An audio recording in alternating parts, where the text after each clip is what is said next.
কর্মীদের সঙ্গে 18,000 delegate card দিয়েছিল, 22,000 লোক এসেছে। হ্যাঁ, দিলীপ ঘোষ, সুকান্ত মজুমদার, শুভেন্দু অধিকারী সবাই বুথ কর্মী সম্মেলনে। ইয়ার এন্ডিং এ দাঁড়িয়ে বিজেপি আরো একবার লোকসভার হাতে 35টা সিট জিততে হবে। আমাদের নেতা বলে গেছেন যদি কাশ্মীর থেকে 370 ধারা 35-এ রেস সরে যেতে পারে, ছত্তিশগড়ে এত বিপুল জয় হতে পারে, তেলেঙ্গানাতে পার্টি 1 থেকে 8 হতে পারে, এত কিছু দান খয়রাতির পরেও রাজস্থানের লোক রাষ্ট্রবাদ এবং বিকাশবাদের পক্ষে, মোদিজির পক্ষে ভোট দিতে পারে, তাহলে কেন পশ্চিমবঙ্গেও আমরা পারব না? তাই বিজেপির যারা বুথের সৈনিক সংগঠক তারা আজকে এখানে একত্রিত হয়ে শপথ নিল যে আমরা কাঁথি লোকসভা কেন্দ্র নরেন্দ্র মোদিজিকে দেব। আর আমি কাঁথির ছেলে হিসাবে তাদের কাছে কথা দিলাম যে পরবর্তী দিনে বিধানসভার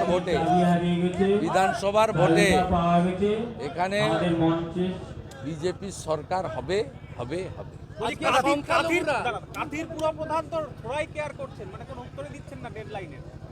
এ সব ছাপ্পা মেরে জিতেছে, এক্ষুনি কালকে ভোট করবেন, একটা ওয়ার্ডে ওদের ভোট নেই, পুলিশকে দিয়ে ছাপ্পা মেরে ভোট জিতিয়েছে।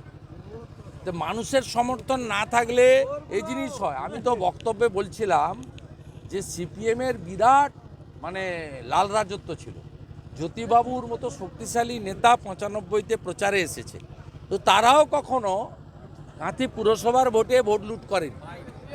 এরা যা করেছে 22 সালে এদের শিক্ষা পেতেই হবে।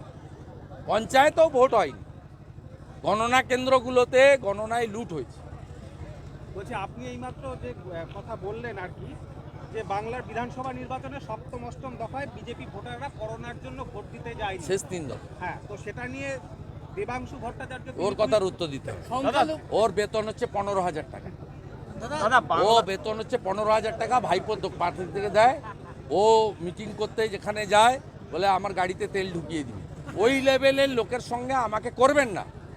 দে আর দ্য এমপ্লয়ি, আর আমি ওদের মালিক মমতাকে হারিয়েছি, চোর মমতা। বাংলা থেকে সংখ্যালঘুদের আজকে দেখা গেল বড় আকারে আজকে সভায় জয়েন করতে। সংখ্যালঘুরা বুঝেছেন, তারা বুঝেছেন এই দুর্নীতিগ্রস্ত লোকের সঙ্গে থাকাবে না। গত 12.5 বছরে 100টা মুসলিম গুন্ডা তারা বড়লোক হয়েছে, আর লক্ষ লক্ষ মুসলিম গরিব হয়েছে। সাধারণ মুসলিমরা গরিব হয়েছে, আর শকত মোল্লার মতো, আনোয়ারের মতো, জাহাঙ্গীরের মতো, আরাবুলের মতো, শাহজাহান শেখদের মতো এই গুন্ডারা তারা কোটি কোটি টাকার বেআইনি মালিক হয়েছে। আপনি যদি এই মন্দারমণি থেকে দীঘা পর্যন্ত যান, এমন বহু লোককে খুঁজে পাবেন। চোর মমতা কাল দেগঙ্গায় যে মিটিং করেছে, সেই দেগঙ্গার যে ব্লক প্রেসিডেন্ট আনিসুর রহমান, তার নিউ দীঘাতে 3টে হোটেল আছে। এরা গোটা লুট করেছে রাজ্যে, আর দীঘাতে মন্দারমণিতে এসে ইনভেস্ট করেছে অসংখ্য। এই আতিপুরের হোটেল আছে, বালুর বউর নামে 4টা হোটেল আছে। দাদা, বাংলা থেকে টাটাকে তাড়িয়ে দেওয়া হয়েছিল, কিন্তু সেই গুজরাটে আবার টেসা কোম্পানি, গুজরাট কোম্পানি তাকে 1 টাকায় নিয়ে তারা আবার ব্যবসা করছে। সব রাজ্যেই হয়, বাংলা থেকে শুধু ন্যানোর কারখানা নয়, ডাবরও মধ্যপ্রদেশ পালিয়েছে, এবং হলদিয়া পেট্রোকেমিক্যাল গোষ্ঠী তারাও এখানে রিফাইনারি না করে উড়িষ্যায় করছে। সব রাজ্যেই হয়, এখানেই হয় না। আমি মন্ত্রী ছিলাম, চোর মমতা বলতো যে একটা চাকরি দিতে গেলে 25,000 বেতন দিতে হবে, 4টে ভোট পাবো।